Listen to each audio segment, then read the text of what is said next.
I don't know what's going on today.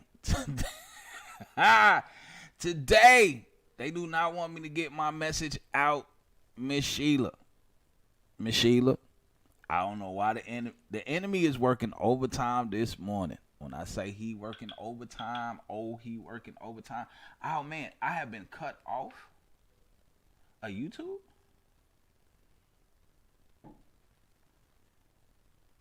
Wow.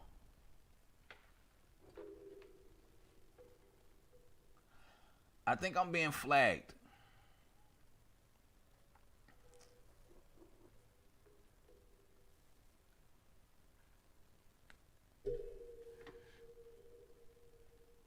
I think I'm being flagged.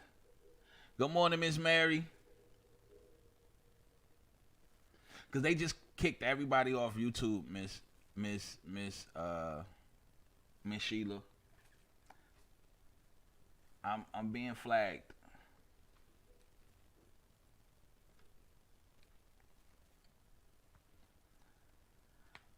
And the enemy is coming in real hard and strong on my broadcasting system. Satan is the prince of the airwaves.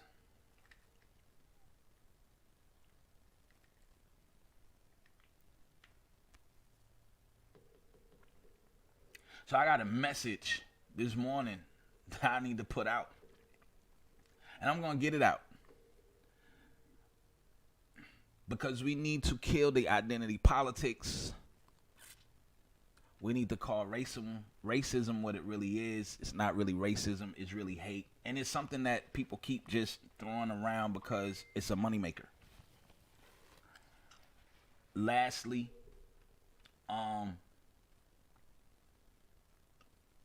we need to figure out how this is not only just affecting our communities, but it's also affecting the church as a whole. Again, as I said, I want to give thanks and props to Prager University for their videos. Donate to Prager University. Much love to Prager U. So what we're going to do is, I'm not going to even take a break. I just want to get into the first video, if that's all right with everybody. So let's do that.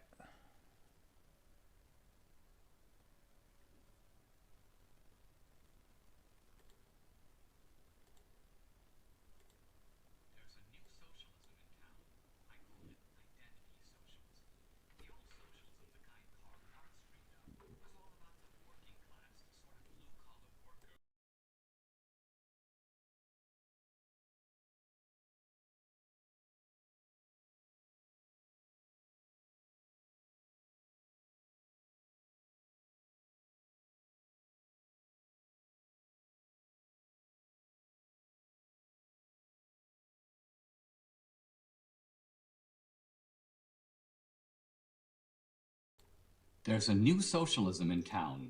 I call it identity socialism. The old socialism, the kind Karl Marx dreamed up, was all about the working class, the sort of blue-collar worker who, ironically, voted for President Trump. But today's socialists couldn't care less about the guy in the hard hat. He had his chance at revolution and blew it. Today's socialist is all about race, gender, and transgender rights. Class is an afterthought. To understand this is to understand the left's takeover of the college campus and all the ills that takeover has spawned, from Me Too to Black Lives Matter to girls competing against biological boys. But campus culture has now metastasized into the culture of the whole society. As liberal writer Andrew Sullivan has put it, we all live on campus now. Identity socialism is first and foremost about division, not just class division, but now race division. Gender division, transgender division. Blacks and Latinos are in, whites are out, women are in, men are out. Gays, bisexuals, transsexuals, transgenders are in, heterosexuals are out, illegals are in, native-born citizens are out. One may think this is all part of the politics of inclusion, but to think that is to get only half the picture. The point for the left is not merely to include, but also to exclude.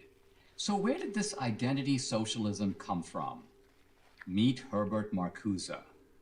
Born in Berlin in 1898, Marcuse fled Germany at the dawn of the Nazi era. After stints at Columbia, Harvard, and Brandeis, Marcuse moved to California, where he joined the University of California at San Diego in 1965. You'd think that living in a paradise like Southern California with soften Marcuse's Marx-like hatred of capitalism.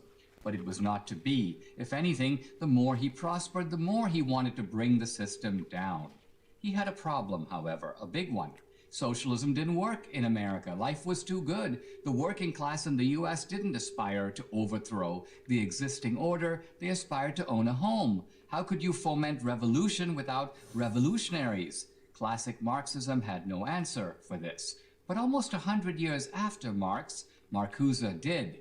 The answer was college students. They would be the recruits for what he termed the Great Refusal, the repudiation and overthrow of free market capitalism.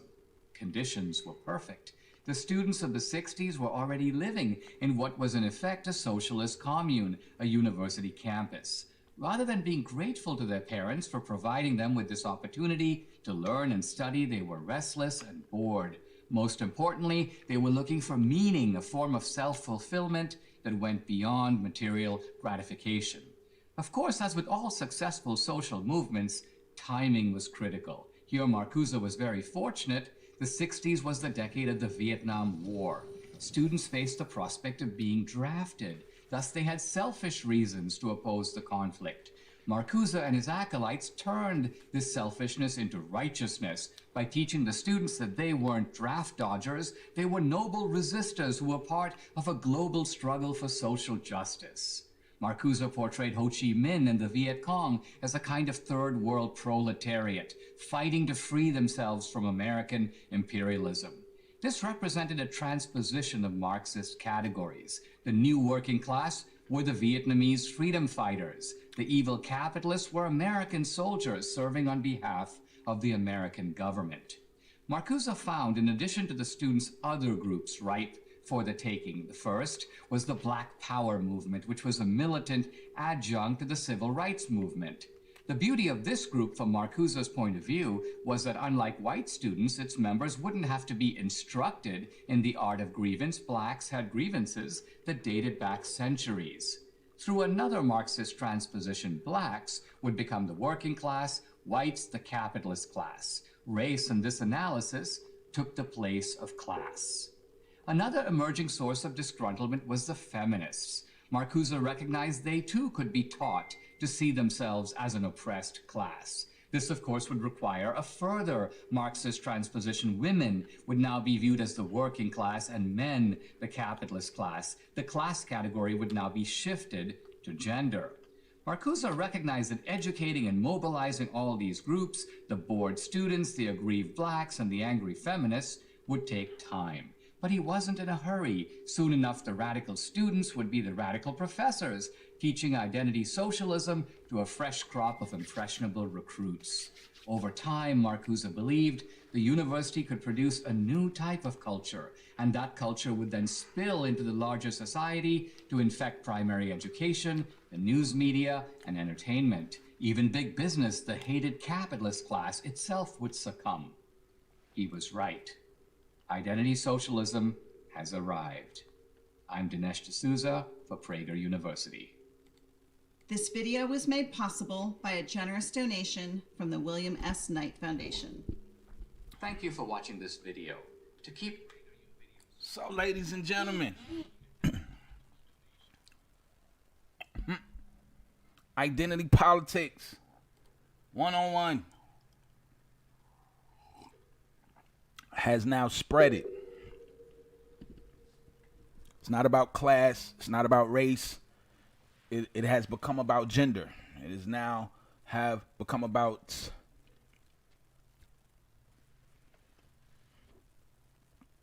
what you just saw. And what's crazy is, believe it or not, they are teaching this in your children's classroom. Guess what? You definitely don't have to take my word for it.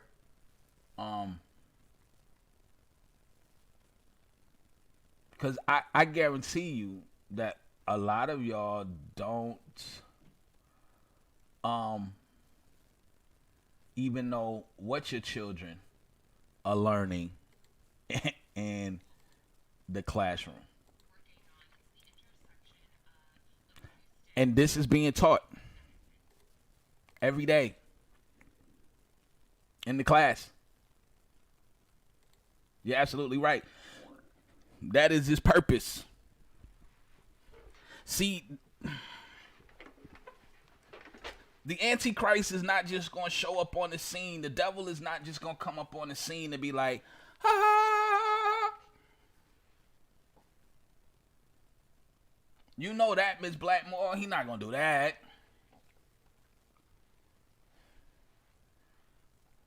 He comes in very subtle.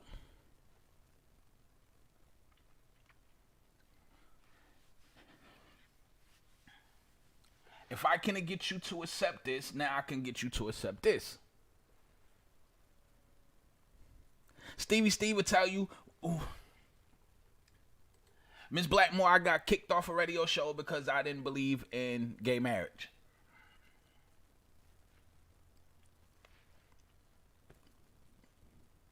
Stevie Steve has at least been following me on air.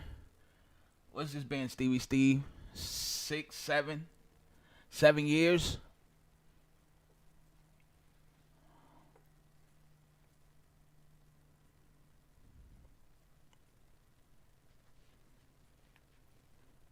And I made the comment that if we go along with this Obama marriage thing,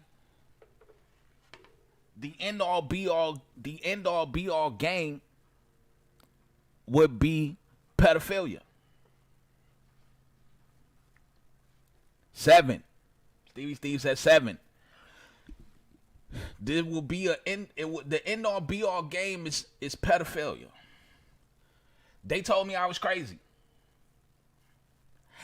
But what's crazy is a couple of people who told me no inboxed me about 4 years ago and say, hey, did you know that there's a guy running for the senator in Virginia who's an open pedophile who claims to be a man of God, but yet he sleeps with his own daughter?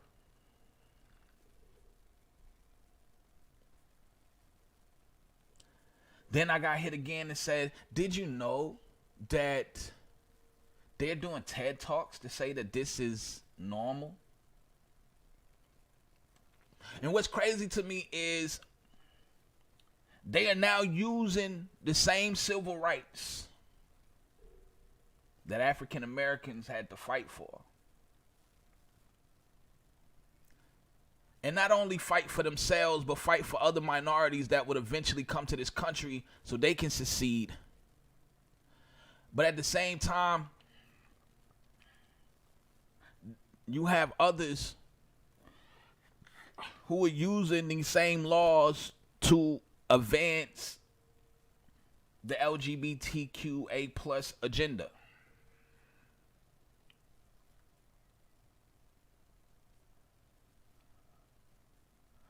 But what's crazy to me is in 1980, 1983, 86, one of those years was a manifesto written in Congress. It's called the Gay Manifesto. They told you then they was coming. They're coming for your children. They're coming for the schools. So identity politics is all wrapped up with the race. Racism is something that they can continuously use because it is something that has plagued America. So I can keep using that because I can now have one group of people always say racism. Now I can now take this same ploy and now transfer it into identity politics. And now I'm not going to talk to the adults. I'm not going to wait till you get to college. This is what I'm going to do to you right here.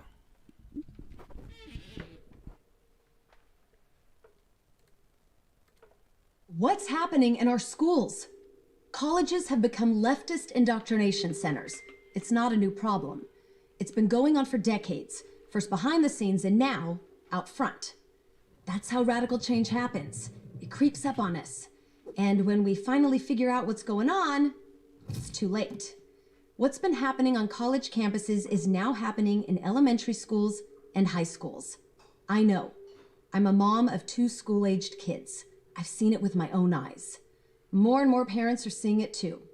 Thanks to the lockdowns and Zoom, we're getting a window into our children's classes. It's not a pretty picture. Kids, really young kids, are being taught stuff so radical, so devoid of what real education is, it should alarm us all. Here are a few examples. Recently, Chicago Public Schools adopted an American history curriculum based on the 1619 Project published and promoted by the New York Times. That America's founding was not marked by the Declaration of Independence in 1776, but the arrival of the first African slaves in Jamestown in 1619. Historians from across the political spectrum have denounced this as a giant lie. The New York Times has walked back many of the project's original claims. Still, this malicious slander of America is now being taught in schools as truth. And what is that truth? That America is, was, and always has been a fundamentally racist country, and that white Americans today bear responsibility for all current and historic racism. This bleeds perfectly into another educational debacle: diversity, equity, and inclusion. Now, this might sound innocent, but don't be fooled. It's a dangerous euphemism for something called critical race theory. Critical race theory says that racism is woven into the very fabric of American society. What does this look like in a school setting? Middle and high school students in Wellesley, Massachusetts, are being taught to be on the lookout for unconscious racial bias in their classmates. "We need your help," an email to students reads. "Your school leaders will be working with you this year on how to be proactive about preventing bias incidents and how to report them should they occur." This warped vision of America doesn't stop at race. In Colorado, first graders are being taught that just because someone looks like a boy doesn't mean they are. Only they can know who they truly are. Gender is something they choose for themselves, based on how masculine or feminine they feel. Or maybe they're not fully a boy or a girl, but something in between, whatever that may be. To repeat, that's what children are taught in first grade. Imagine what they're taught in second or third grade. And, of course, the world faces imminent disaster from global warming. The American Federation of Teachers has fully endorsed the most radical aspects of the Green New Deal, which is already featured in California school curriculums. In sum, many of our schools are teaching children that our past is terrible and that they have no future. That if they are white, they are racist whether they know it or not. If they're black, they're victims, whether they experience it or not. That they should constantly question their sexual identity. With all this being drummed into their heads, no wonder today's kids have more psychological problems than any previous generation. Maybe you think I'm cherry-picking examples to exaggerate my point, or maybe you're one of the lucky ones who sends your kids to a school that has yet to be infected by this radical agenda. Maybe. But if I were you, I wouldn't take it on faith. Find out for yourself. When I did, I was shocked to learn that all of this is happening in my school district right now. So find out what's being taught in your kids' school. Take a good hard look at curricula. Ask administrators if they endorse the 1619 Project. Are they pushing a diversity, equity, and inclusion agenda? If so, demand to see what materials the school is using. At a minimum, get to know your kids' teachers and principals. Join the PTA, attend local school board meetings, look for allies among reasonable, like-minded parents. You don't have to agree with each other on everything. You just have to agree that the brainwashing of our children stops here. Stops now. Americans know what our children should be learning, that they must take responsibility for their conduct, that race is the least important aspect of another person, that hard work and rational thought are things we all value, that there is nothing wrong with the bodies they were born into, and that America was founded not to promote racism, but to guarantee sacred liberties and opportunities to its citizens. And it wouldn't hurt if they learned reading and writing and math, too. I'm Jill Simonian, founder of thefabmom.com for Prager University. Thank you for watching this video. If you're a parent or an educator, join Prager. Ladies and gentlemen. Mama Queen, I gotta use your mic. I'm gonna keep my mic over there. I ain't gonna keep going back and forth with it. Can y'all hear me? I think you can. So, critical race theory. Miss Mary said the governor in the state of Florida banned the teaching of critical race theory in all of their schools just recently. Critical race theory got banned by Trump on being taught on the federal level. He also banned the teaching of the 1619 Project, which I don't understand how you can push something to say, because blacks was on this land 115 years before George Washington was even born. You ain't got to believe me? Go do the math. Go look up his date of birth, and we go back to 1619. But when you say things like this, it cringes some people, because they have been pushed and pushed and pushed and pushed and pushed into this racism 2.0 identity politics. And it has embedded itself, good morning mama, it has embedded itself into now our churches.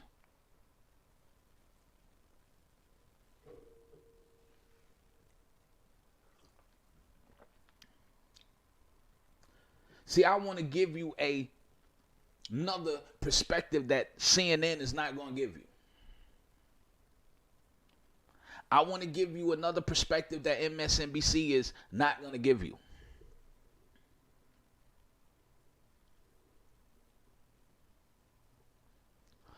And what's crazy to me is the people who are really shouting has never really experienced racism.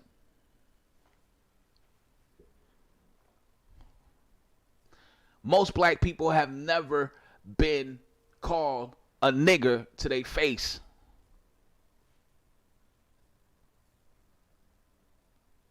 Not in a hateful manner anyway.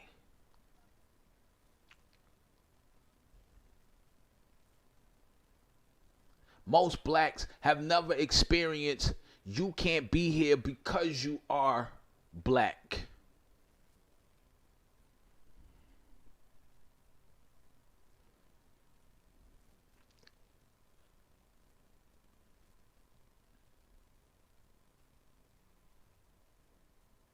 But this is a narrative that is not only pushed in our schools, it's also pushed every day on the news. We're bombarded with this every day. We're bombarded with this even in the churches. Look at Coca-Cola, who got caught up in the critical race theory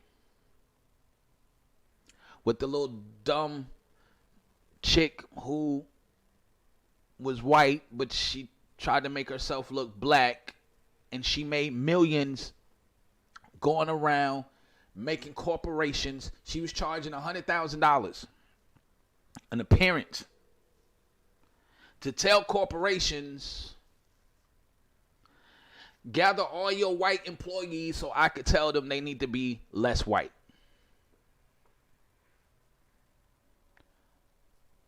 But why?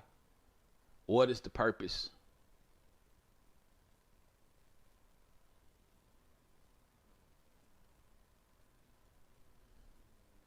What was you telling them to be less white? I go out and eat lunch with Bob every day. Bob has been to my house. I've been to his house. I know his wife and kids. He know my wife and kids. I'm confused of why he got to be less than who he is. Matter of fact, I ain't even paying attention to the fact that Bob white. Me and Bob just get along because I like Bob. Bob like me. He don't care about me being black. We hang out with Hector. He's Hispanic. We hang out with Stevie Steve. He's Latino. He's Puerto Rican. We all hang out together. We don't care about skin color, race. We not checking for that. But if we continue to allow the mainstream media to have their way, if we continue to allow, as people say, they're woke, have their way, you will be surprised of the things that we would encounter.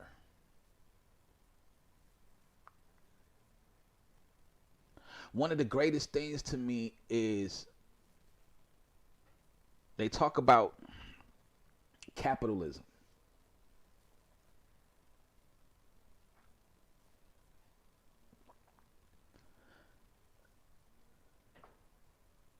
They talk about we have to get rid of capitalism. And we must, under all circumstances,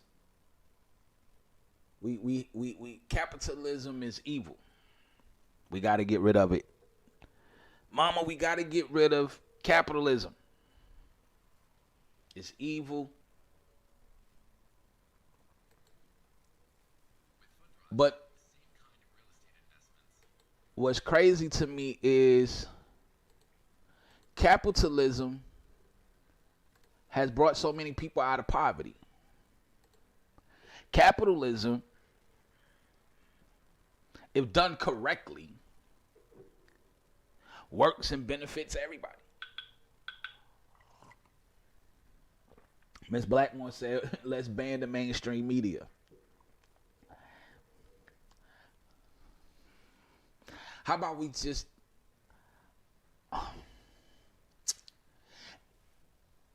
Anybody ever heard of Pastor, where's my wife? She was on here. The pastor from the Bahamas. Not Kevin. Miles Monroe. Anybody ever heard of Pastor Miles Monroe?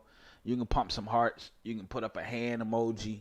Whatever the case may be, you can say me. Anybody ever heard of Pastor Miles Monroe?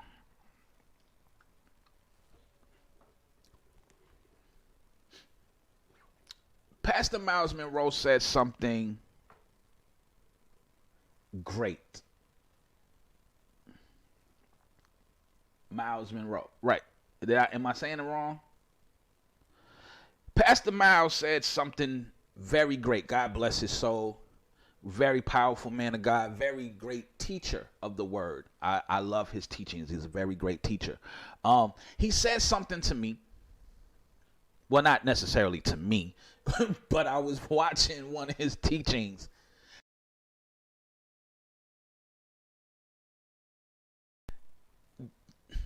God is a king and he has a kingdom. Kingdoms operate in conquering territory. That's how kingdoms expand. Kingdoms expand by conquering territory. So instead of banning the mainstream, why aren't we conquering the mainstream with God's territory?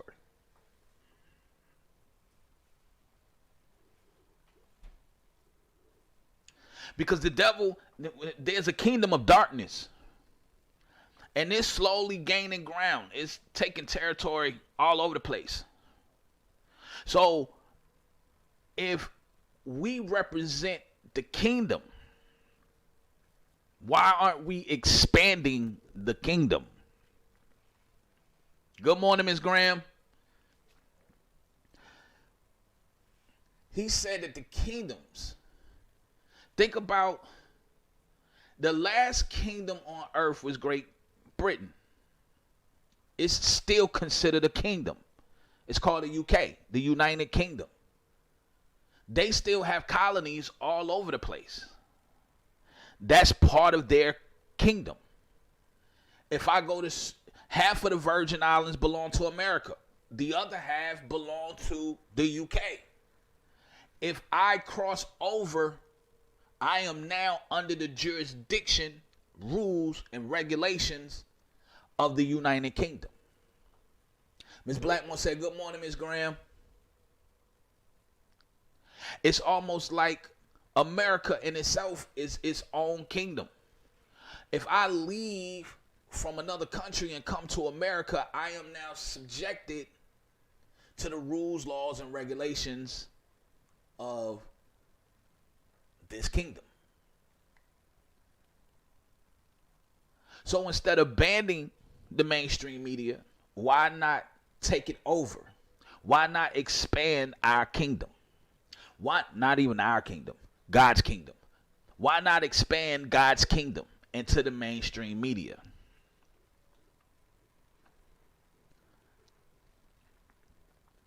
See, this is why I don't believe in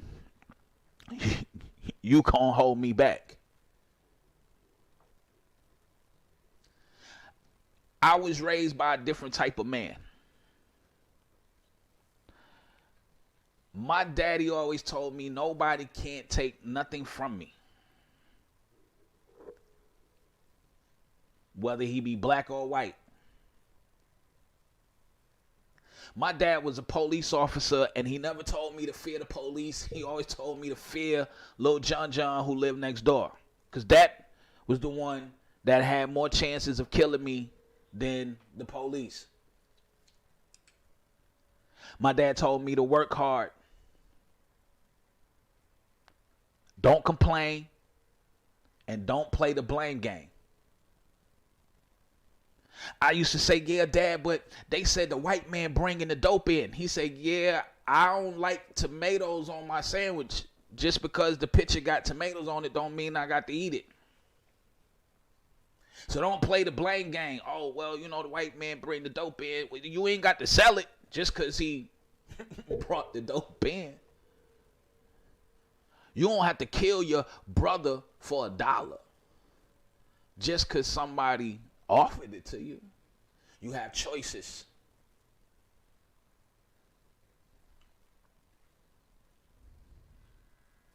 So I never pointed the finger. And when I started to point the finger, God set me down. Stevie Steve can tell you, my wife can tell you, I was actually literally live on the show almost having a stroke. Because I was arguing something that I knew better of. Trying to take a position on something just because I wanted to appease those with the same skin tone as I had that was watching. Ignoring the truth. Forgetting the values that my daddy taught me.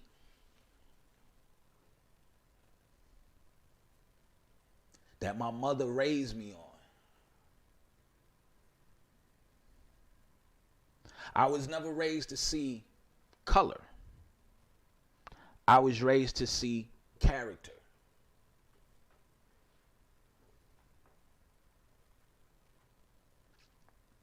Believe it or not, some of the most greatest opportunities I've had in my lifetime came via someone who didn't look like me.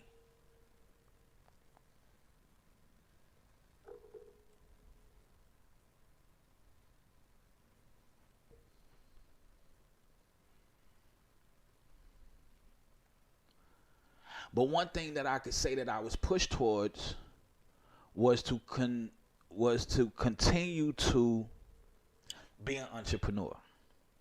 I don't know. I see my mama work hard. I see my daddy work hard. And I was like, you know what? If I'm going to get that kind of time, you ain't just about to cut me off a piece of the pie. No, I want the pie when it come out the oven, and I want to break off the pieces. I've always had an entrepreneur spirit. I'm not going to say that I've always done right with that entrepreneur spirit, but I've always had an entrepreneur spirit. I used to sell. I used to go to work. My first job came from, and I used to think it was funny because he used to call himself a crazy redneck. My first job, I had to be about 8, 9 years old. It was in the summertime. We used to call him Mr. Red because he was a real redneck. Like, he would literally show up and his whole face would be red. White guy. And he had a farm in South Georgia. He would drive up and he would sell fresh vegetables in every hood in the city of Atlanta. So I used to ride around on the back of the vegetable truck. He would pay me $40 every Saturday. Now, $40 in 1988, that went a long way. Good morning, Miss Page. That went a long way. So I used to take them $40, go buy candy at a discounted price, and then go to school, sell the candy. Take that money, buy out all the school supplies, and then jack up the price on the candy and the school supply to make a profit.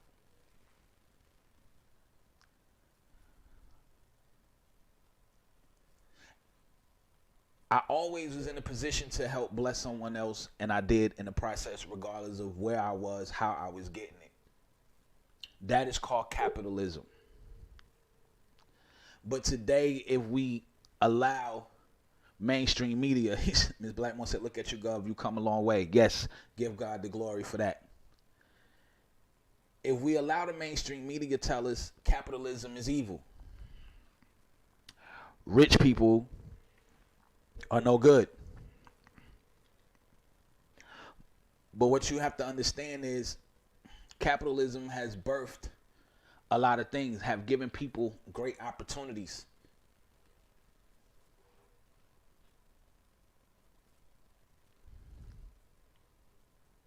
When you tell me the capitalism is evil, what does that do to the dreams of a young entrepreneur? What does that do to the dreams of someone who wants to own their own business? So let's look at capitalism from a different perspective. There are many in the West, including many who should know better, who find it difficult, unpopular, or just plain embarrassing to defend capitalism. I take the opposite view. We should double down on it. For a very simple reason. It remains not just the best, but the only chance for the least fortunate in the world to make life better for themselves and their children.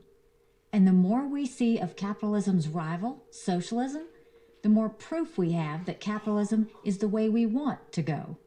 I've seen this over and over again, from my own childhood to my time as governor of South Carolina to most recently and most dramatically during my tenure as U.S. ambassador to the United Nations. I grew up in South Carolina as the daughter of Indian immigrants. My mom started a small shop selling clothes and gifts that grew into a successful business. She showed my brothers, my sister, and me what it meant to live the American dream. As my mother's story so vividly illustrates, America is a country where people can find jobs that match their talents and passions. Some Americans take this for granted. The rest of the world envies it. As governor of South Carolina, I marveled at capitalism's power to improve lives. Our pro-free market policies helped bring in more than $20 billion in investment and created jobs in every county of the state. Those jobs provide dignity and purpose. And as I often say, when you give a person a job, you take care of a family. During my time as the U.S. ambassador to the UN, I was reminded that not every country enjoys the same freedom and prosperity as America. More than 1.5 billion people still suffer under socialist regimes. In 2018, I stood on the Simon Bolivar Bridge at the border of Venezuela and Colombia. I watched thousands of Venezuelans cross into Colombia for the only meal they might have that day. I held a beautiful baby girl. Her mother told me all she wanted for her daughter, was a future of freedom. They were one of millions of Venezuelan families whose lives have been destroyed by the country's socialist policies. So imagine my dismay to find that socialism has become trendy here in America. American socialists claim they seek a more enlightened socialism, like those found in Scandinavian countries. But those countries are not socialist. They're capitalist and offer large welfare benefits. But ironically, to make their system work, they've had to repeatedly slash their corporate tax rates. Denmark has cut its corporate rate by more than half since the 1990s. Other democracies, including Israel, India, and the UK, experimented with socialism, only to abandon it, and only then did they thrive. The results are in. Socialism, however you want to define it, has failed everywhere it's been tried. A handful of elites sitting in a government office can never outthink millions of business owners and consumers making millions of individual choices every moment of every day. You'd think we'd have gotten the message by now. An entire generation of American adults are too young to remember the suffering socialism caused during the last century. Instead of teaching students to reject our country's history and founding ideals, schools should have a required class on the history and collapse of the Soviet Union. Young people at least have the excuse of being miseducated. But what does one say about corporate CEOs who give in to social trends rather than standing up for a system that their own businesses and workers depend on? I'm talking about advocates of so-called stakeholder capitalism, a philosophy that retains the word capitalism but abandons its meaning. Recently, the chief executives of some of America's largest companies changed their self-definition. They said companies should focus on customers, workers, and communities. This is just politically correct nonsense. These CEOs know that's what successful businesses already do. It's what they have to do to survive in our capitalist system. A company that cheats its customers, mistreats its workers, and abuses its community won't be around long. Profits are what keep a business going and allow it to thrive. They generate the funds needed for more job creation. You don't need an advanced economics degree to understand this. So why are these CEOs so anxious to embrace this in-name-only capitalism? Probably because they think they need to placate the noisemakers on the socialist left. But that's a fool's game. The left is never satisfied. So let's defend what works. And what works is capitalism. Until the unforeseeable shutdown of the economy as a response to the coronavirus, it was working better than ever. Unemployment was at a 50-year low. Wages were rising at the fastest rate in a decade.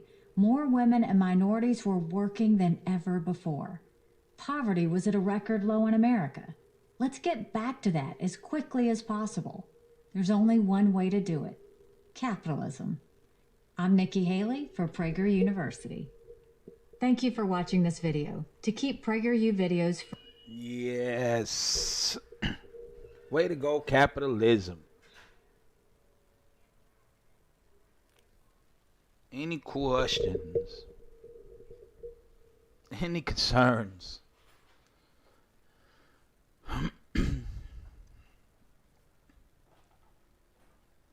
Hi, love. I'm sorry, my wife just walked in. What I have seen when I was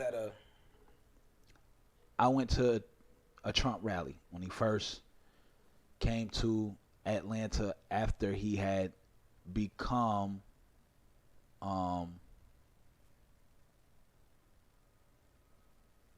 president.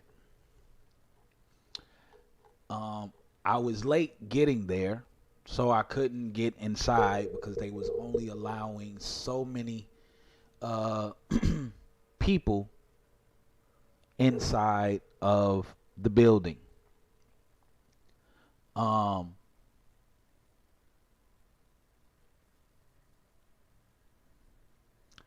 had the privilege of being outside,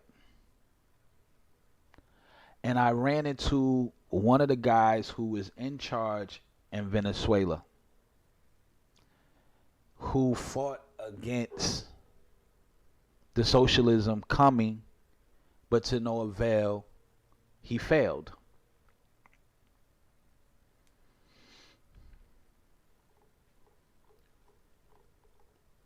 He has an organization. Stevie Steve said, I remember that day. He had an organization that was here in America to let Americans know that socialism would kill this country.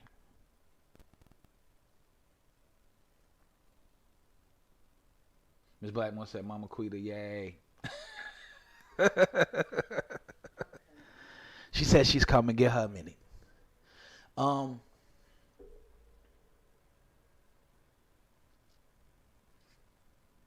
This gentleman began to tell me how it all started, and apparently we all know how it ended. Venezuela is one of the richest mineral countries in the world.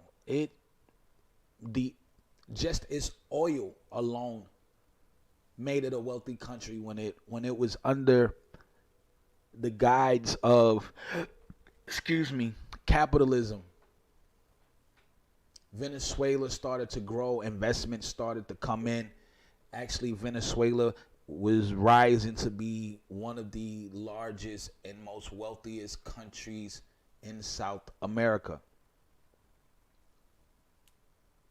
Now you have those who feel someone owed them something, as my wife would say, that entitlement syndrome. So since they feel that way, capitalism came, socialism comes in, where we are all equal. Where we now begin, socialism is the beginning of communism. It takes away free market. It takes away Stevie Steve business. It takes away everybody's business. You now have to work how they want you to work. You now have to work how they see fit. Well, Stevie Steve built a $500,000 business. Well, Stevie Steve doesn't have this high degree. So Stevie Steve is going to have to go and work over here. Well, it didn't matter his degree. Stevie Steve built something. You just put it right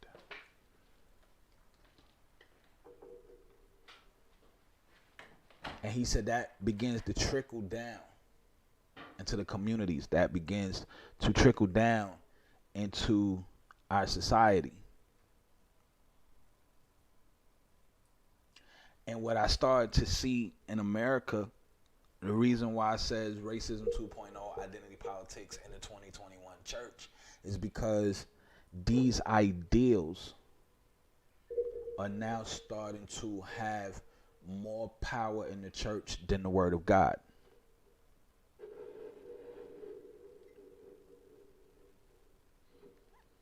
Last I checked, God said he will make you the lender, not the borrower. The Bible also says you should owe no man no debt. Only the debt of love.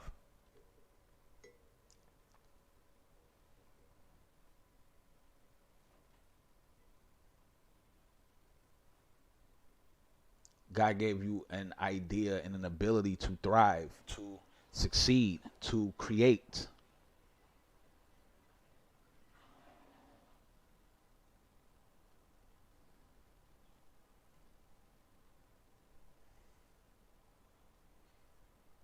He said, I had plans to prosper you.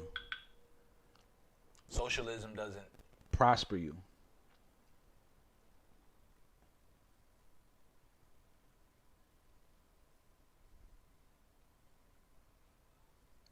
Socialism leads to communism, which leads to, think about every social country you can think of.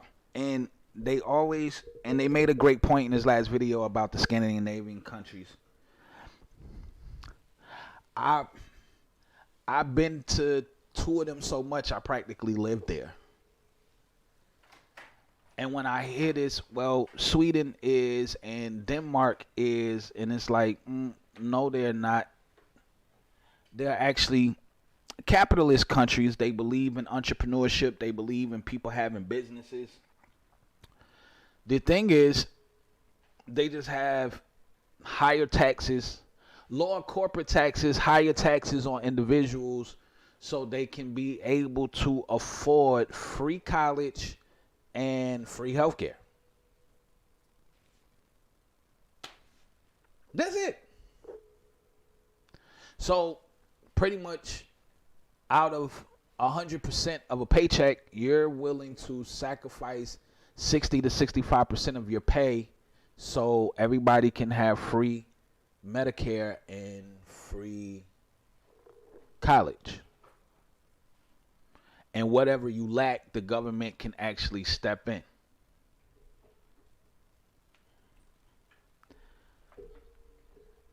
But I don't want to give up 65% of my pay.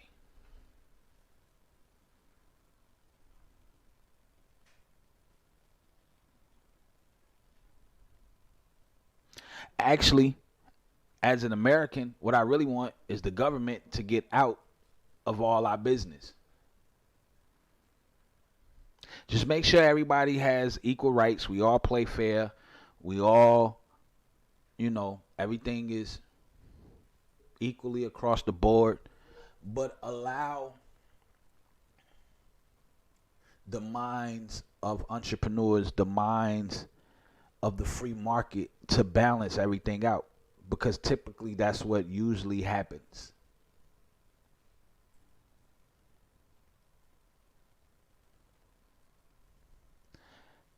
Think about our healthcare.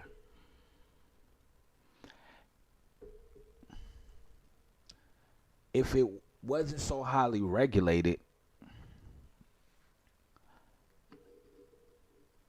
we can weave out who has bad healthcare and who has good healthcare. Because the market will be open for me to make sure that what you're paying for, I'm actually giving you the quality service in which you're paying.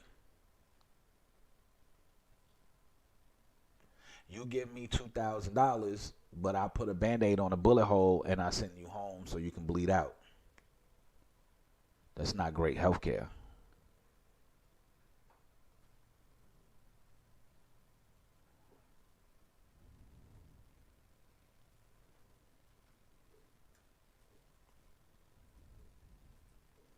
We stop building inside of our own walls.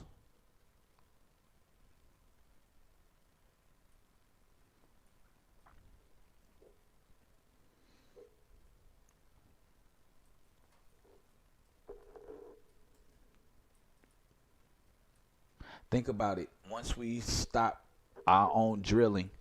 Miss Blackmore, how much is gas in California? Because I heard gas in California is almost $5. Miss Graham, how much is gas near where you are?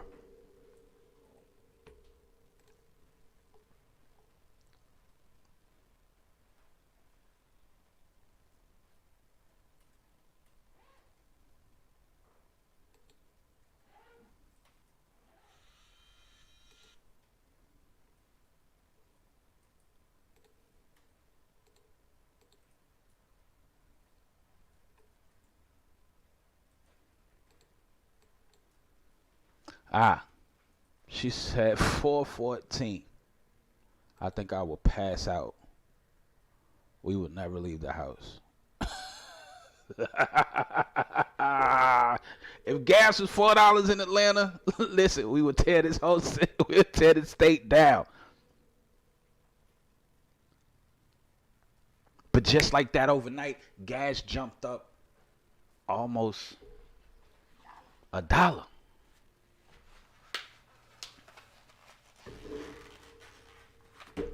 Just here in Atlanta, gas has almost jumped up $1. Because we want this everybody is equal policy, and everybody ain't built equal. You know how I know everybody ain't built equal? Well, one, as my wife would say, favor ain't fair. And number two, I'm almost 6 feet. And my wife is 5'7", 5'5". Okay, 5'3".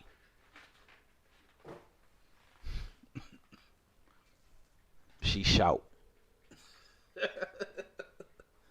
as you can see. It's 279 in Florida, Miss Mary said.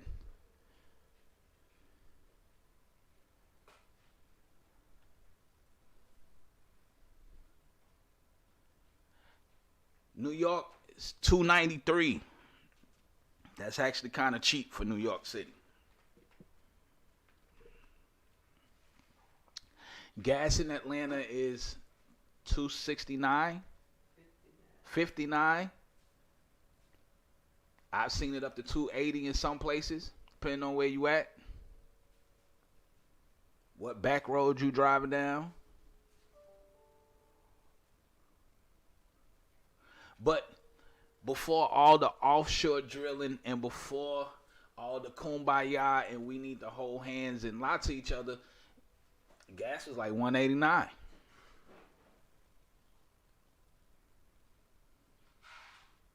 How much was gas 2 years ago, Stevie Steve? Miss Mary, how much was gas 2 years ago in Florida? Miss Blackmore, how much was, she said, oops, gas is now $4.39. How much was gas 2 years ago? Because I follow a guy in California by the name of Jericho Green. And when he made the statement that we need to have a seat because gas is almost $5 a gallon, I was like, whew.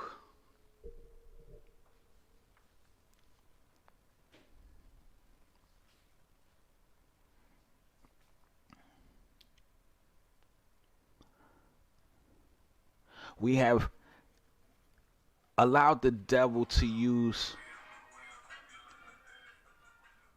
these things to infiltrate every part of our lives.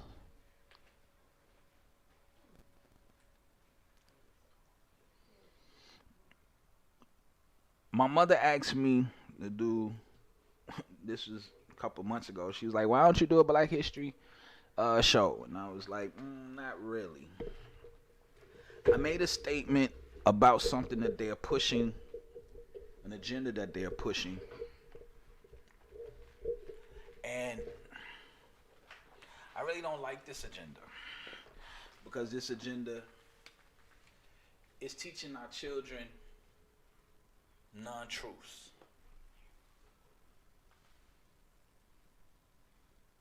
I can't even see your face.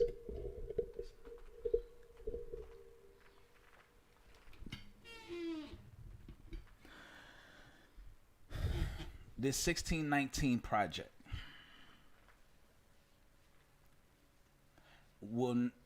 has been deemed the end all be all for the new, I call it the new Black history.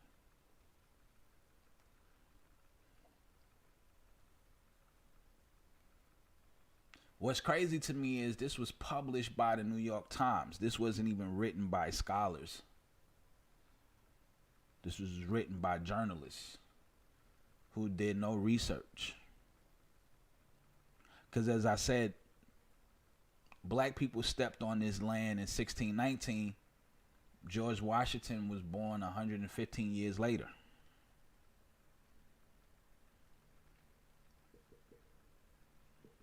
So the founding fathers of America could not have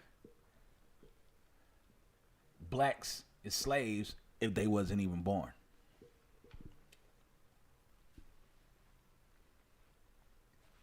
I'm just saying. America is the only country in history that fought against slavery. If you read Africa's history, they don't even talk about slavery. And the only people who talk about European invasion, especially the invasion of Spain, which is Christopher Columbus, is America, Canada, Mexico, the Caribbean, and South America. And their history. When you read their history books. Out of all these countries, America is the only country who's went to war for slavery. And in 2021, the Arabs are still in the slave trade business. They're still trading Africans on the east coast of Africa as we speak. And the other thing of slave trade now, they just gave it a new name. Now it's called sex trafficking.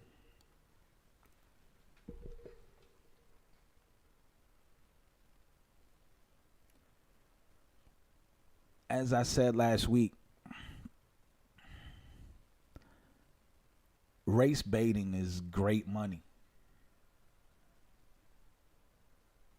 Unfortunately, my morals won't let me race bait. That's probably why I have reservations of running for governor.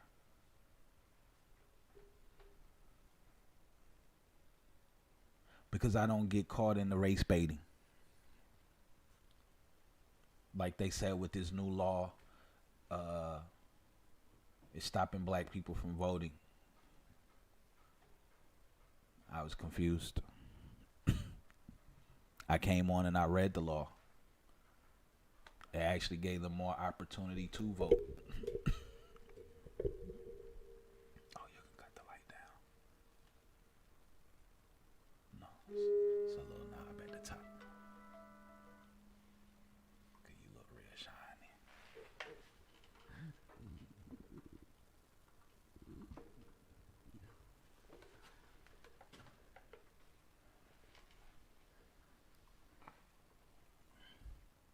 Ms. Mary said Florida peaked at 280.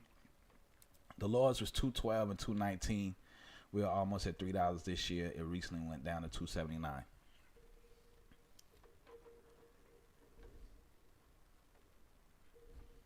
Because we're no longer buying from us. You may hate Trump, but it was all about us. Building us, restructuring us, making us, putting us back in the game in the fourth quarter. Like Jordan coming off the bench in the fourth quarter. Stevie Steve said the knowledge is important, but people have closed eyes to see what's still around us. And you're absolutely right.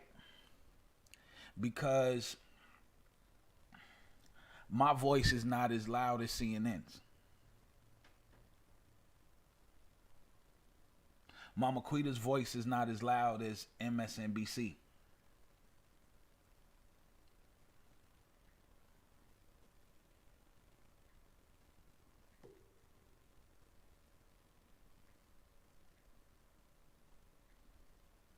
And it's not that it's not as loud. It is we don't have the platform.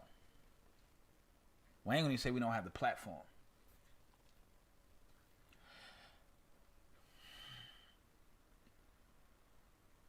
You will believe CNN before you believe me and Mama Quita. Because they say in their slogan, America's most trusted news network. I had a friend that worked at CNN, and I stopped being a fan of CNN when I saw them blatantly tell a lie right in front of me. They were standing in front of a green screen talking about how the weather was and something was taking place, and the dude was laying down on the ground and popped up like he was jumping up out of something. And that's because CNN headquarters are here. Right. The headquarters is right here in Atlanta. And you can walk in at any time. They'll give you a tour. Fortunately for me, I didn't see the tour because the tour keeps you on this glass that you can look in. See, I had the opportunity to actually be on the other side of the glass because I knew a producer there that wanted me to work there. But he wouldn't take me because I didn't have a college degree. I could do the work, but I didn't have the paper.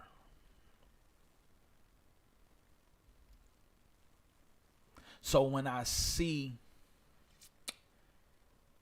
people who look like me come on television and lie to people who look like me and lie to people who don't look like me to say that I am being a victim of a law that is being passed, and then I go read that law and realize that they are telling bold-faced lies,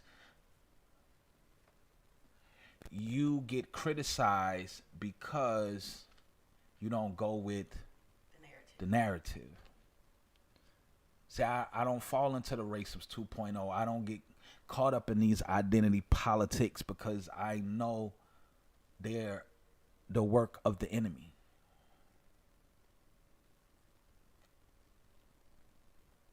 When churches are out with Black Lives Matter participating in divination, talking about say her name, say his name, because they don't understand Marxism and the witchcraft and the true foundations of Black Lives Matter. Because when they originally came out, they was mad when someone put their slogan on Michael Brown's picture. How quickly sometimes we forget. Ms. Blackmore said, what happened to freedom of speech? Identity politics is killing freedom of speech. What's funny to me is the people who are truly killing us, we keep putting them in office. I tell people all the time, Ms. Blackmore, I don't vote on color. I vote on policy. Even before I truly gave my life completely to God, I still never voted on color. I learned that lesson voting for Obama. Because the second time he didn't get my vote.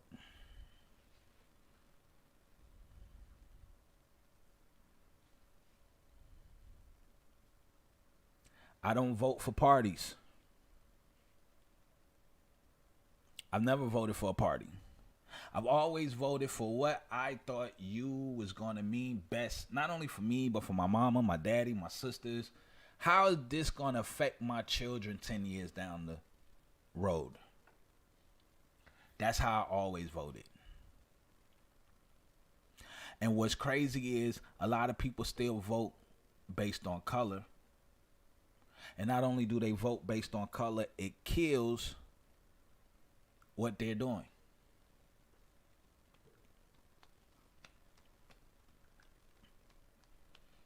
Like, I'm surprised that New York City still has AOC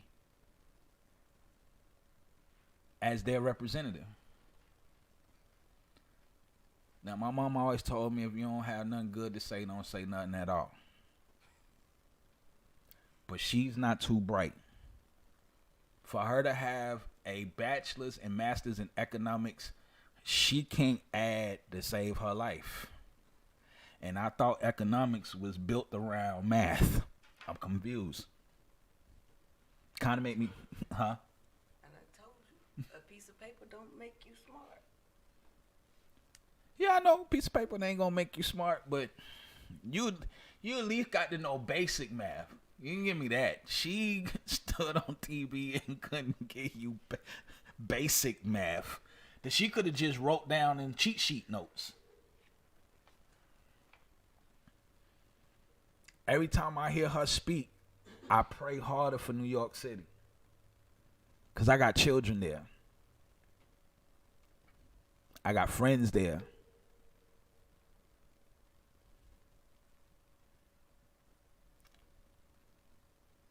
Every time a new law comes out, I pray for California because, oh man, if y'all are not the guinea pig of Everything. Of this antichrist agenda, And once California do it, New York or Chicago falls right behind them. But in the words of Jericho Green, California will not be out stupided. That's what he say. He said that y'all will not be out stupided.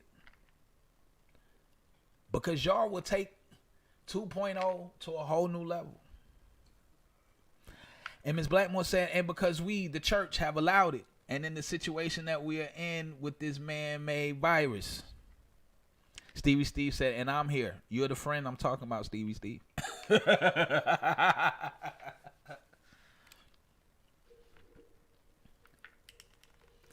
That's why in the title it says this, the 2021 church. Miss Erica made a great point yesterday. She said the church is the ones that's pushing the vaccine.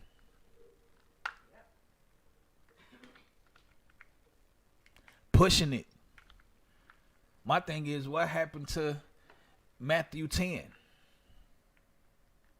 We ain't gonna forget all about. We're gonna put Matthew 10 to the side, son. Whatever happened to y'all was shouting 2 Chronicles 7:14. That was the champion verse of 2020. You just need to take this vaccination, son. That's all you need to know. But I don't want to take this vaccination. It reminds me too much of what's to come. When they say you have to accept this mark or you won't be able to buy, sell, trade.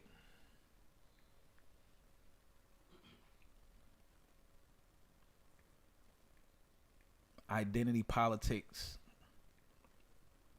has now plagued us. It has plagued the church. Racism, because of African Americans, we can always use this word as a tool.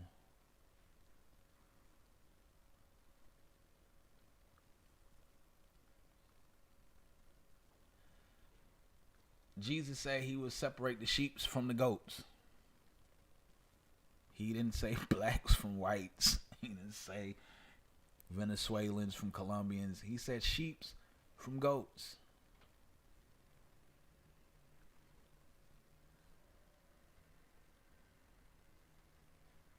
John said, I looked up into the kingdom and I saw many nations of many tongues. So that's not just black people. That's not just white people. That's everybody. Stevie Steve said it's going to be mandatory soon. Well, lucky for you, Stevie Steve, you own your own business. You can write your own bylaws. It's gonna be mandatory for some. But here's where the rubber meets the road. It's all a test. This is pre-testing to see how far we're gonna make you go. Right. How far you gonna go? Because when it comes down to that final mark of the beast. Oh, no, that's definitely going to be mandatory. Well, that won't even be mandatory. That be deaf. How far are we going? How far can we push the envelope right now? Like I said, Marcus Rogers had the best slogan since 2016. Casual Christians, we become casualties. And we become so lackadaisy. Not all, but a nice majority has become lackadaisy.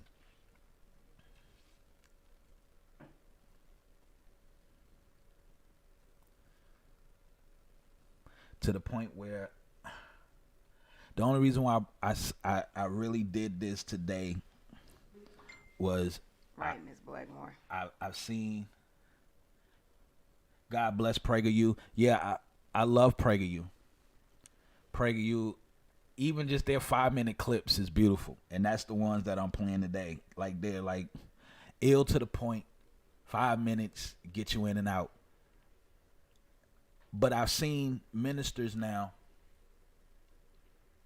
start to speak on this 1619 project.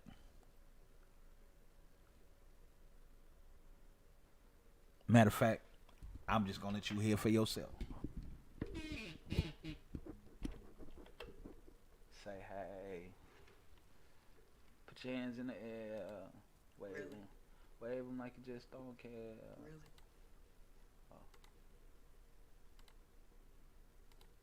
Have you heard of the 1619 Project? It was published by the New York Times in August of 2019. It won the Pulitzer Prize for Commentary in 2020. Its thesis: the United States was founded in 1619 when the first slave was brought to North America. Wait, that brings up some questions. What happened to 1776? To July 4th? The Declaration of Independence? George Washington, Thomas Jefferson, and James Madison? According to the 1619 Project, the Founding Fathers pushed for all that life, liberty, and the pursuit of happiness stuff to protect their slave holdings. Independence from England? That was just a smokescreen. To them, everything that's wrong with America is tied to her original sin of slavery, from segregation to traffic jams. Yes, traffic jams. For the 1619 Project authors, racism is not a part of the American experience. It is the American experience. Is this true? Let's look at 3 of the project's major claims. 1. Preserving slavery was the real cause of the American Revolution. If you asked the founders why they no longer wanted to be a British colony, they would have given you a long list of reasons. Taxation without representation, conflicts over debts from the French and Indian War, and the Stamp Act would be just a few. Probably most important was the burning desire to be free, to chart their own destiny as a sovereign nation. Protecting slavery was not under threat from the British. In fact, Britain didn't free the slaves in its overseas colonies until 1833, 57 years later, after the Declaration of Independence. Yes, the subject of slavery was hotly debated at the Constitutional Convention, but that was after the war was won. 2. Slavery made America rich. Slavery made some Americans rich, true enough. Eli Yale, for example, made a fortune in the slave trade. He donated money and land for the university that is named after him. But the institution of slavery didn't make America rich. In fact, the slave system badly slowed the economic development of half the country. As economist Thomas Sowell points out, in 1860, just 1 year before the Civil War began, the South had only 1/6 as many factories as the North. Almost 90% of the country's skilled, well-paid laborers and professionals were based in the North. Banking, railroads, manufacturing, all were concentrated in the North. The South was an economic backwater. And the cost of abolishing slavery was enormous, not merely in terms of dollars — Lincoln borrowed billions to pay for it — but also in terms of human life. 360,000 Union soldiers died in order to free 4 million slaves. That works out to about 1 soldier in blue for every 10 slaves freed. It's hard to look at that butcher's bill and conclude that the nation turned a profit from slavery. And many things have happened since 1865. In the almost 200 years since the Civil War, the population of the country has grown almost 900%, and our national GDP has increased 12,000%. Slavery did not make America rich. 3. Racism is an unchangeable part of America. This argument is more philosophical than scholarly, but it undergirds the entire 1619 Project. It's also pernicious because it suggests that the United States is an inherently racist country that can't overcome its flaws. Yet that's exactly what it's done. Today, America is the most successful multiracial country in history, the only white majority country to elect a black president twice. Of course, progress has not always been smooth. There have been terrible setbacks. But to compare American attitudes about race today to America 100 years ago, let alone to 1619, is absurd. Here's a fact that should be better known. 2 million black Africans have come to America as legal immigrants from countries like Nigeria, in the last 50 years and have become one of the most successful groups in the country. Why would these folks move to what is often called an evil, racist country? Because unlike many people lucky enough to be born here, they know that America is a land of opportunity for everyone. It's also only fair to note that while blacks have heroically fought for our rights, often against great odds, we haven't done it alone. A vast number of decent whites have also advanced the cause of racial equality. To cite one of countless examples, the U.S. Senate that passed the landmark Civil Rights Act in 1964 contained 98 whites and 2 men of color, and they were Asian. The great black leaders of the past, Harriet Tubman, Frederick Douglass, Booker T. Washington, Martin Luther King, never lost faith in America's promise that all people are created equal. None of them believed that racism was America's defining characteristic. They were right. Shortly after the 1619 Project was published, a group of distinguished historians, almost all on the left, wrote a public letter condemning the work. They called it a displacement of historical understanding by ideology. They were right too. I'm Wilfred Riley, Associate Professor of Political Science at Kentucky State University for Prager University. This video was made possible through a generous grant from Dr. Bob and the Shillman Foundation. Thank you for watching this video.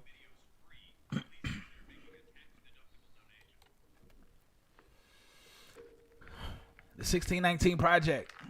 This is where we are. This has been adopted by California, Chicago, New York. It's also part of the critical race theory, which a lot of states are banning, especially states of the South. It almost make you feel as a victim more than a victor. It almost make you feel as if everything that Dr. King did, Harriet Tubman did, it was like all in vain.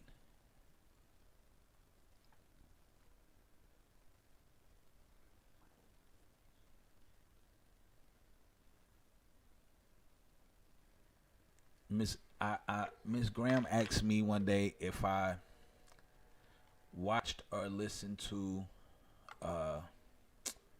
what's the brother's name? Dr. Umar Johnson. And I told her I used to watch Dr. Umar until I just got tired of him saying that I was a slave.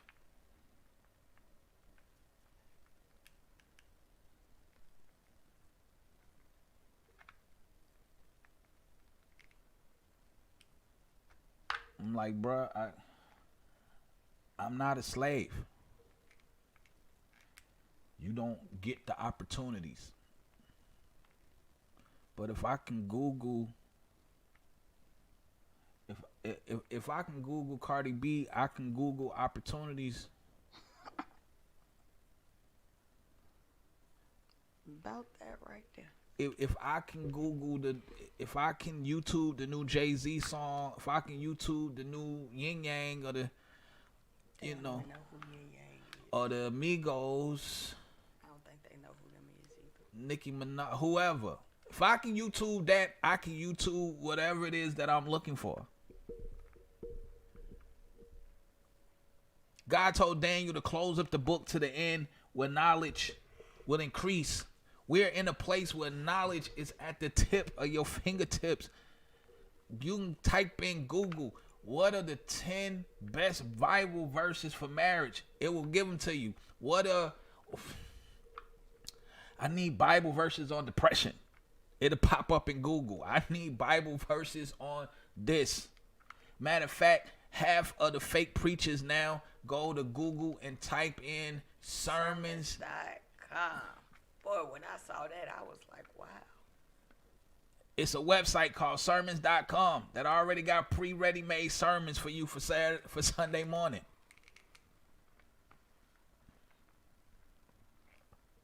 I ain't lying. I kept hearing Isaiah Salvador keep saying they going to sermons.com. I was like, why he keep saying this?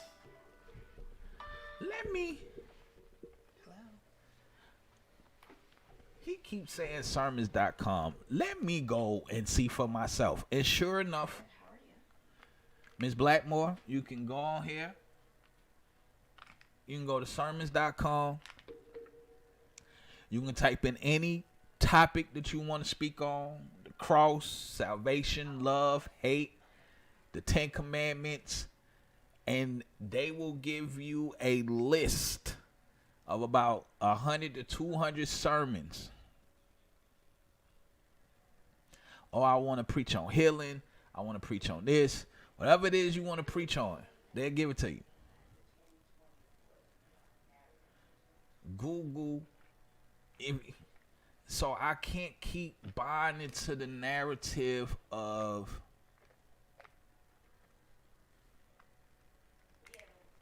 I can't do this because I'm black. The white man holding me down. I don't buy into that. You know, I used to hear that a lot. You know, it's the white man who did. No, you're the one that's standing on the corner selling the dope. I don't care about who brought it in. No white person is standing in here killing us. You are.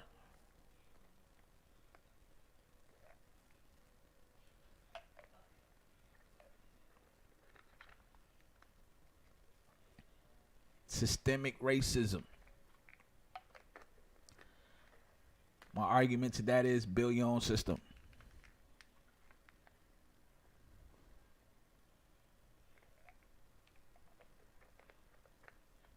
We have enough wealthy, God-fearing, real God-fearing men to where we can build God's kingdom. We can build our own media. Matter of fact, one guy had a dream to make movies for the Lord. And he birthed what we call now Pure Flix. Now he has partnered with another company that is owned by Sony. So they can now have more movies on their site. They have, but they are still geared to faith.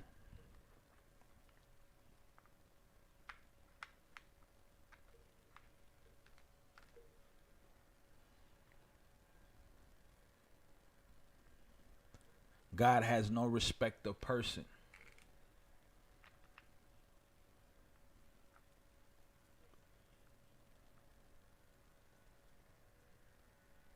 He's not looking at your skin color. Just as God told Samuel, man looks at the outer, I look at the inner.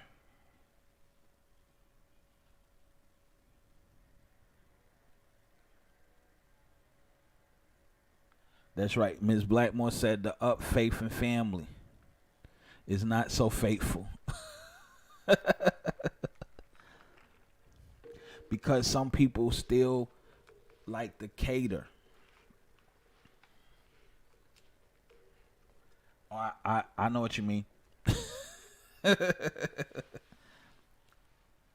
Because at a certain time, when you become a certain level, Ms. Blackmore, bigger companies come in to try to buy you out.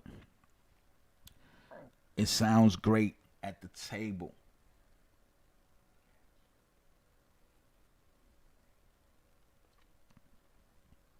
We can build a media conglomerate of TV, movies, radio, news for the Lord if we choose to.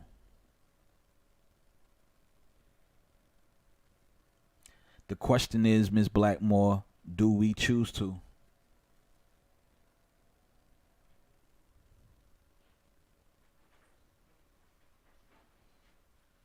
We can have more Christian-based businesses.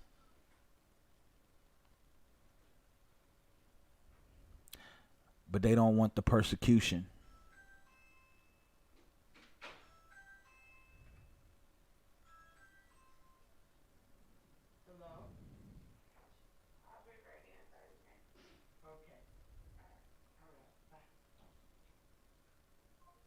The question is, do we want to?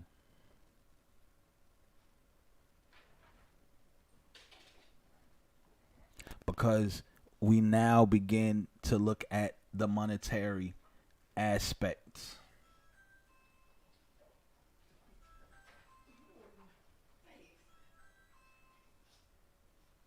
We get to look at, you know, if I do a hood movie, it'll make more money than me doing a movie about Christ. Ms. Blackmore said, Jesus died for me. I desire to die for him.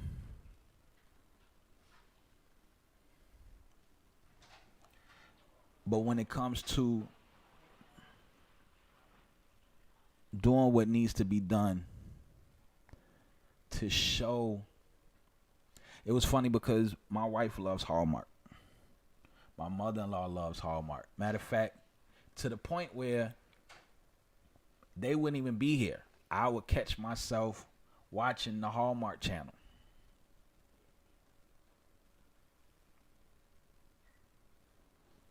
Oh, that's not even here, Steve.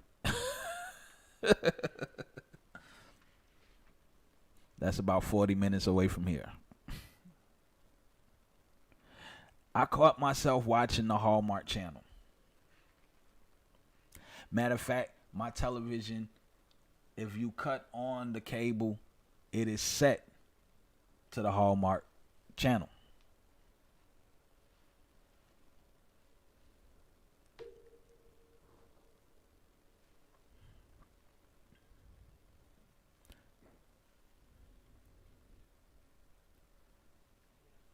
I always question, why can't we have Hallmark movies for our community?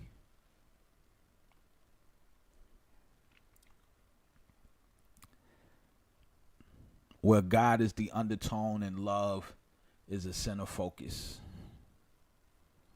God is the foundation and love is the center focus. Where there is no, we sleeping with everybody. There's no fornication. There's no adultery.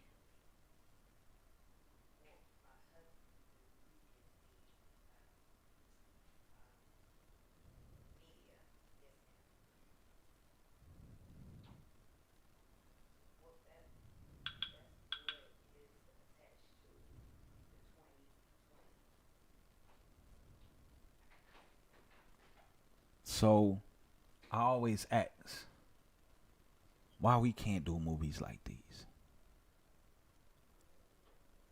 Then I stop asking, why can't we do movies like these, and say, you know what? I'm going to create movies like these.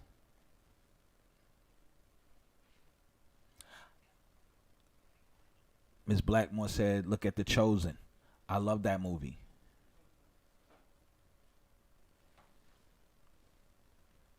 See, I don't have to do like Hollywood and run down this checklist.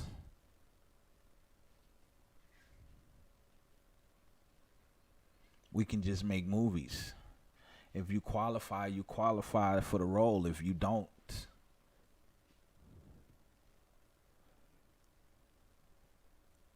then I don't know what to tell you. We'll see you next time. And I agree with you, Ms. Blackmore. God will give us visions, and God will give us resources.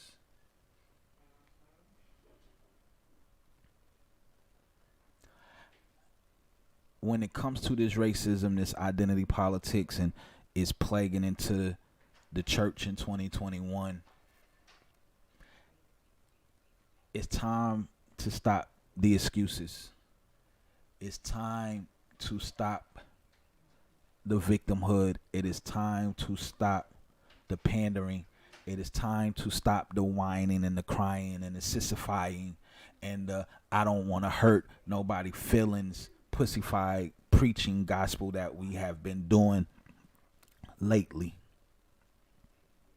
It is time for that to stop.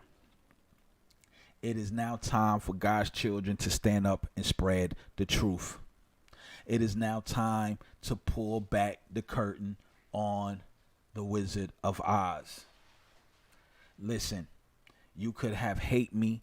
I still stand on the fact that I said a vote for Biden is a vote against God. I meant that.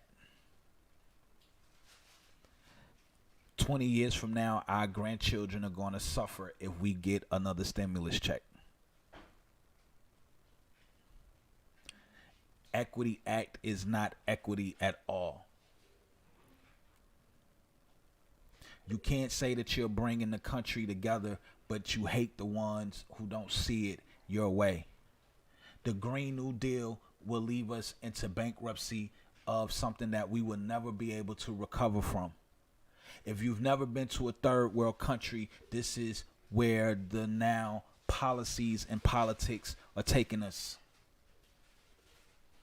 If you don't want to see Sodom and Gomorrah take place, because matter of fact, as I said yesterday on the show, is the Bible man-made? As I told you, they found the location of Sodom and Gomorrah, and what they have shown is it is still burning to this day. You can smell the sulfur.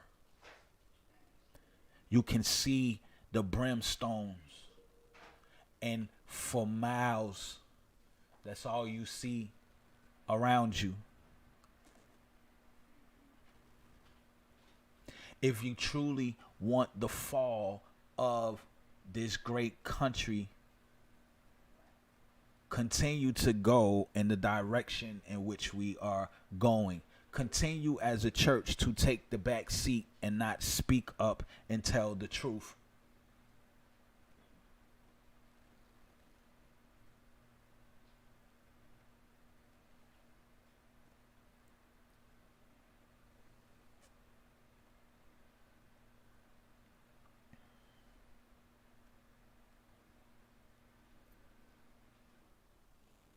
We will fail as a nation. The last nation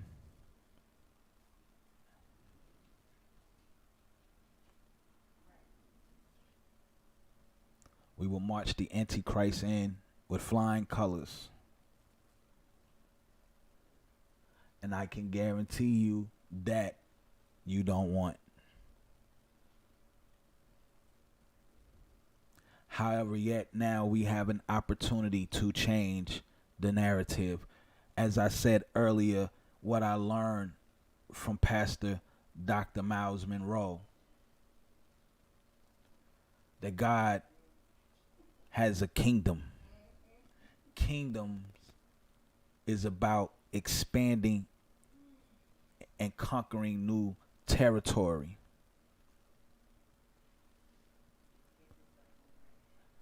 So we have the ability, because greater is he that is in me than he that is in the world. The same spirit that raised Christ from the dead dwells within us as those who are true believers of Christ. Meaning that we are to push and expand God's kingdom. And until we continue to expand God's kingdom, the kingdom of darkness will continue to expand with its racism, with its identity politics. This new age religion, this falsified fake Jesus that they're putting out here, with this watered down teaching of the gospel.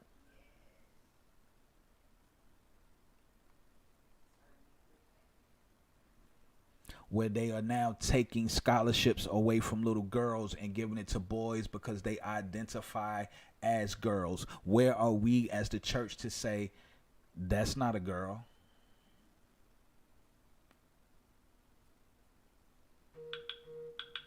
Where are our movies where we can relate to draw people to Christ? Where's our news media where we can actually tell the truth to draw people to Christ? Where is our radio stations, our music, not this fake gospel music that they're putting out that's still drawing people to sin, but that is going to draw people back to Christ. Where's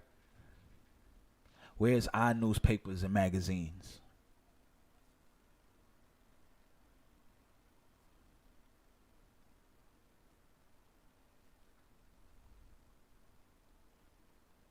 You can sign Anthony Media up.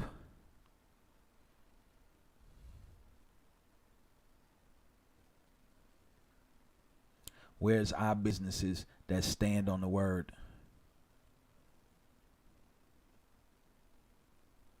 Where's our 501c3s that don't want government help, but really is starting to help the community, regardless of color? Because believe it or not, there are a lot of poor people, white people in America.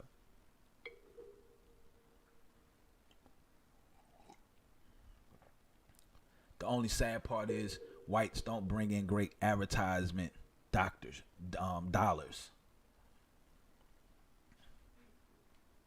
as exporting black communities do.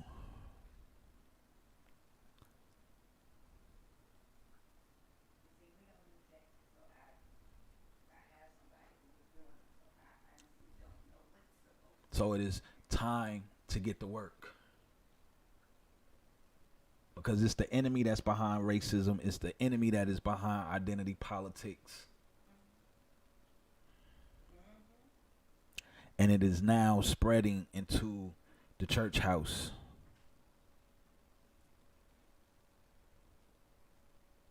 And we wonder why Jesus is not where he should be.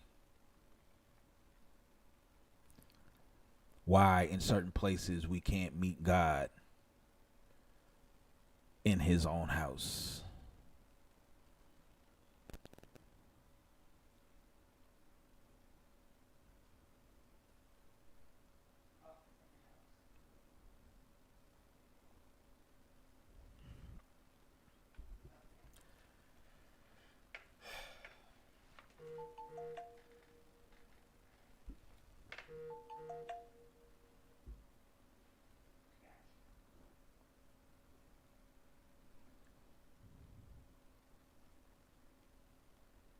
Ms. Blackmore said we let down our standards for sure. We've done more than that, Ms. Blackmore. We have compromised the integrity of Jesus Christ so we can pacify the world. We've done more than just let down our standards. We have compromised the gospel. We have compromised Christ. We have actually, for some, have turned our backs completely on the gospel just to pacify the world because we wanted to fill seats. We wanted collection plates. We wanted to put on the best show. But with all the filling the thousands of seats, with all of the money you're collecting in the collection plate, how sad would it be to hear on that last day, I don't know you. Depart from me, you workers of iniquity. Out of all that hard work that you're going to say you put in, how will it be on that day when it says, when Jesus look you in your face and say, I don't know you. But Lord, I filled your church. I collected millions in the collection plate. That's cool. Good. But I don't know you.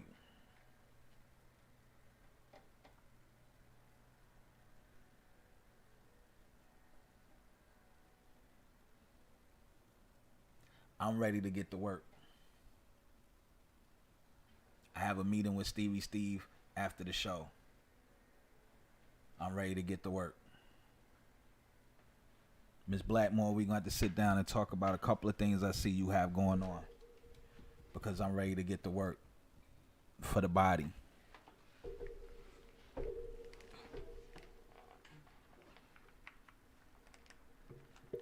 So Stevie Steve, I will send you a Zoom link so we can chit chat. because I didn't forget. And Ms. Blackmore, we're going to sit down and we're going to talk. I definitely want to start with this Bible program you have.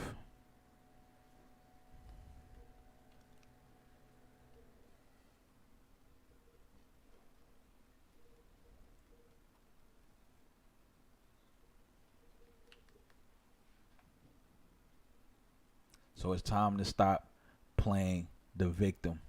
Oh, I forgot. Ms. Blackmore wanted to holler at you. I'm sorry, Ms. Blackmore. I told you I was going to tell her, and it just slipped my mind until you asked for her email address. Please forgive me. But it is time to stop playing victim. It is time to stop pointing fingers, playing the blame game. Let us pull ourselves up. Let us keep the faith in Christ, and let us put our trust in the Lord and allow to seek the kingdom of heaven first and all his righteousness, so it can be added unto us. And let's go out here and let's not worry about them saying racism or identity politics. We're not affected by that. We cannot be moved. We cannot be shaken. The kingdom hell cannot prevail against what it is that we are about to embark into.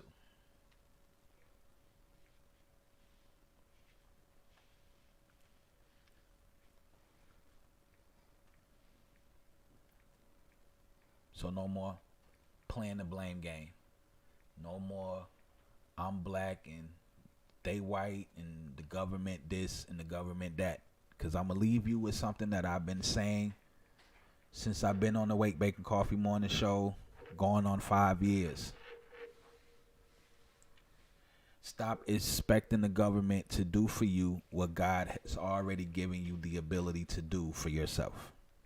Stop running to the government looking for them to do for you what God has already given you the ability to do for yourself. If you think that I'm lying about that, then I don't know what to tell you. I just sent it to you, Miss Blackmore. I'm sorry, Stevie Steve. I got a very important phone call that I needed to take care of. So I do apologize. I will try to do better, sir. That's okay, Stevie Steve. Come back tomorrow for the Mama Quita Love Series Thursday. We'll be here live. Same time, same place, same bat channel. Hopefully, Mama Quita don't get what I've been getting for the last 2 days, which is being shut down, kicked off, restarted, rebooted, and all that other good stuff. And whoever you are that's doing it, come on the show and express your concerns. Don't flag me in the background. Don't flag me in the background. Come on and say how you feel. I told you, you can go tell your pastor I said it. The black ugly dude with the gap in his mouth on that little show over there. You can tell him. Call him. I'm here. Monday, Tuesday, Wednesday, Thursday, and Friday. Tell him to pull up on me. Definitely tell him to come on Men's Ministry. Maybe he could shed some light. So I ain't got to preach by myself. I'm just saying. But we love y'all, man. I love you. May God be. Don't laugh at me, Steve. Oh man, but we love y'all, and I mean what I say. And it's time for us as the church to really rise up. As I said, we are representatives of God's kingdom. So if we're in a kingdom, our mission is to expand that kingdom. So we don't have to ban anybody. We don't have to dismiss anybody. Let's just do what kingdoms do. Show up and take over. And if we can't take theirs over, kingdoms know how to establish their own and expand from that. So I love y'all, man. May God be with y'all. Make sure y'all are safe throughout the rest of the day. Y'all stay covered in the blood of Jesus Christ. And we'll be back here tomorrow for the Mama Quita Love series.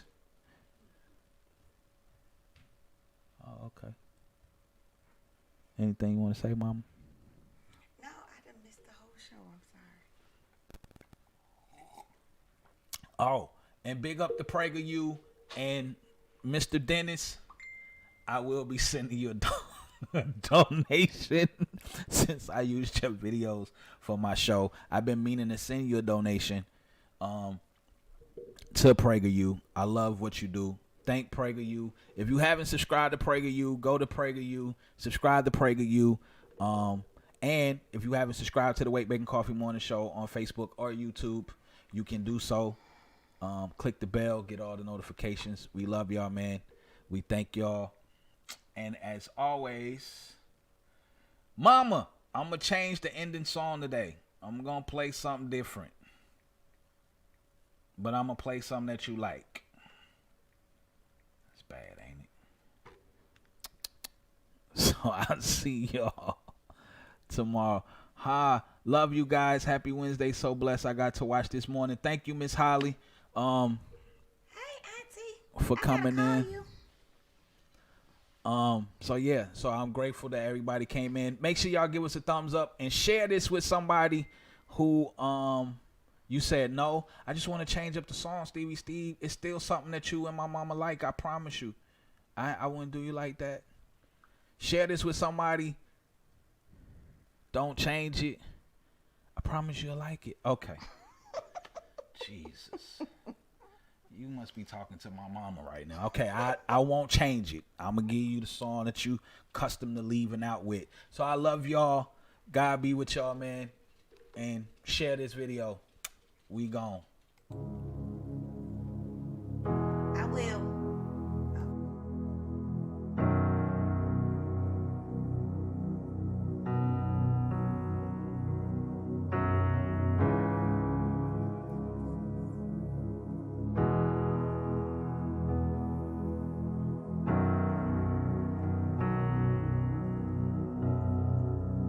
Caught up in your presence, I just wanna sit here at your feet. Caught up in this holy moment,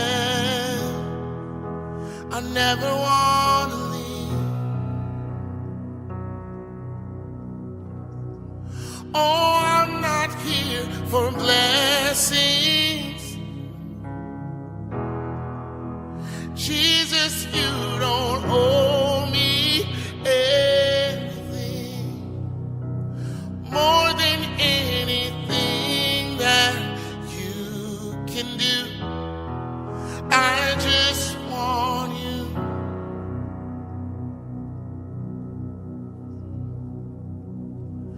I'm sorry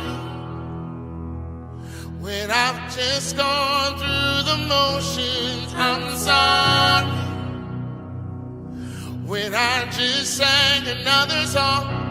Take me back to where we started. I open up my heart to you.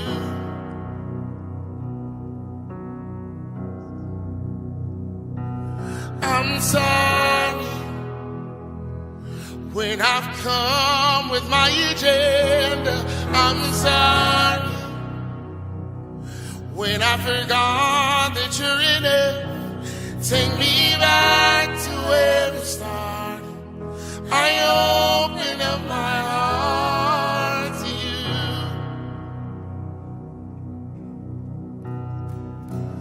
Caught up in your presence, oh, I just wanna sit here at your feet. Caught up in this holy moment, I never wanna leave. Oh, I'm not here for blessings.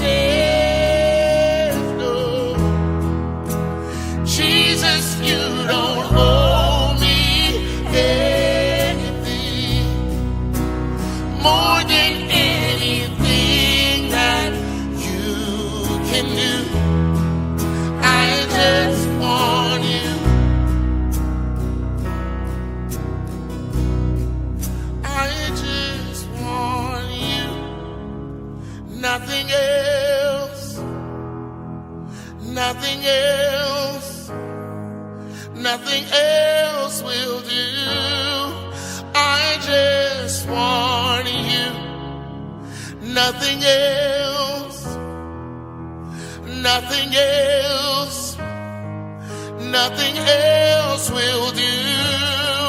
I just want you. Nothing else. Nothing else. Nothing else will do. I just want you. Nothing else. Nothing else, Jesus.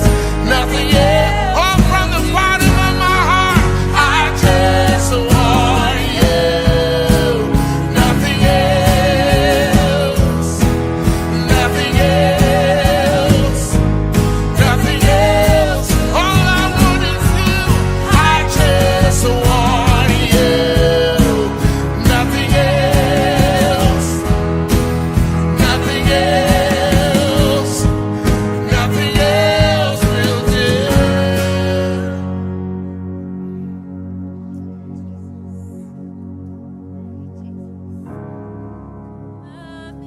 Back to where we started. I open up my heart again. I open up my heart. I want to love you as at first, God. I just want to bless your heart. I just want to bless your heart. 'Cause you're worth it.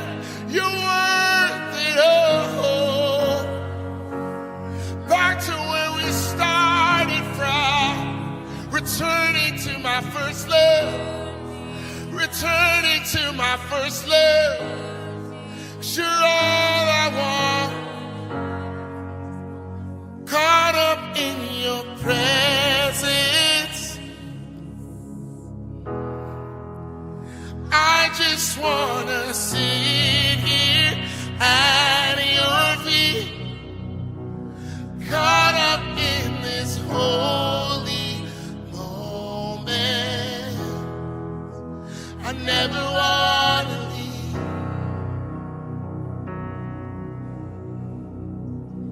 Oh, I'm not here for places.